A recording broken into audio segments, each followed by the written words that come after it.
Hey there, it's Wasted Potential back again, and I'm here to talk about 3 Siege tie-ins. Siege Loki, Siege Captain America, and Siege Young Avengers. These, apart from Loki, these 2 issues, they take place between Siege issue 3 and issue 4. First off the bat, these aren't necessary for the overall story. Neither of them are. It's just them sort of dealing with the aftermath of Asgard crashing to Earth. The Young Avengers, it has the various characters sort of looking for survivors, and Hawkeye and Patriot sort of in trouble, buried alive, and how they get out of that. It's all pretty standard fare. The stuff with Asgardian, or well, he's called Wiccan now, but he was originally called Asgardian, sort of indicates why he was called that originally, because of his interest in Asgard and whatnot. And you know, it's nice to see him and Hulkling interacting. You know, I don't want to make a big issue of this because they're sort of a homosexual couple. It's nice to see them interacting, and the relationship's done so subtly in this. You'd barely even realise that they were a gay couple in this. You know,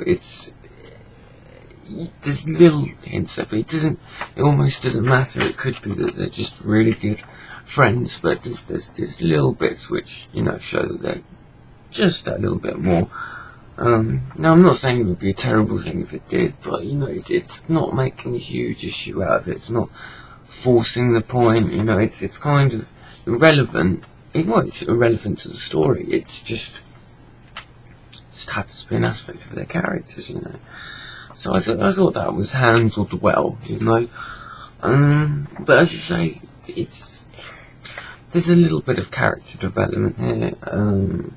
You know, Patriot and Hawkeye's relationship sort of built on a little bit, but they've sort of been going back and forth relationship-wise, you know, in their various appearances. Also, we get to see a bit more of Speed, because I've always felt when the Young Avengers have been shown, he's kind of been in the background a little bit, so it was nice to see sort of his heroic efforts, you know, his desperation at trying to save people and not being able to do as much as he wants to. It's an interesting side to his character which hasn't really been shown before. So, you know, as little bits of character development, it's quite good. I mean, if you're a fan of the Young Avengers, you don't get to see them that much. They don't have their own ongoing title, which is a shame because it was a bloody good series, I thought. Some of their various incarnations, not incarnations, but some of their little mini-series have been a little bit hit and miss, but generally they're good characters, so it's nice to see them in an issue. So, I mean, I'm glad I bought this because I'm a fan of the Young Avengers, and their appearances are few and far whatever. You don't see them that much. Anyway, in relation to Siege, it's not necessary, but as a standalone kind of character development piece for these characters, it's worth it. Right, Siege Captain America, once again, this isn't really necessary for the overall Siege story.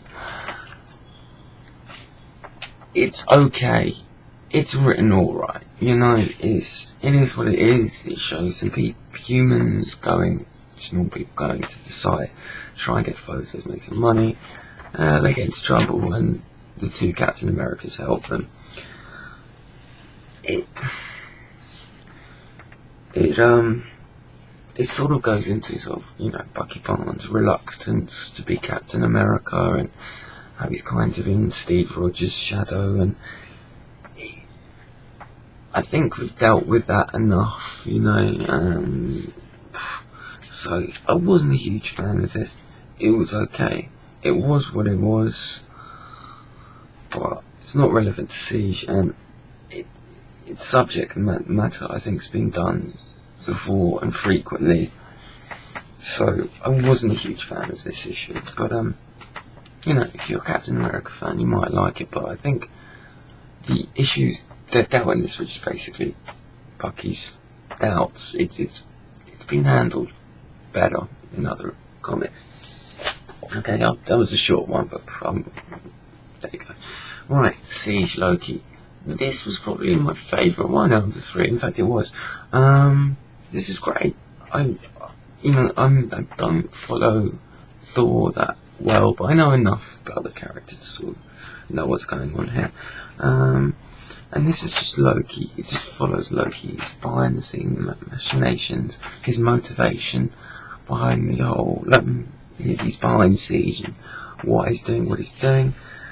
You know, we get to see him interacting, well, very briefly with Doom, but he's interacting with Mephisto. Brilliant, really good stuff. And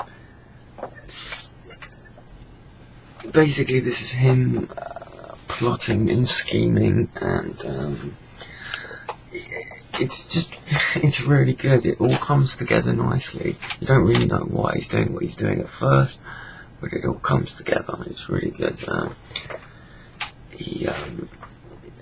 I won't tell you the story, but it involves Hela and Mephisto in making various deals, and it's good. This is a real insight into Loki's character, I think.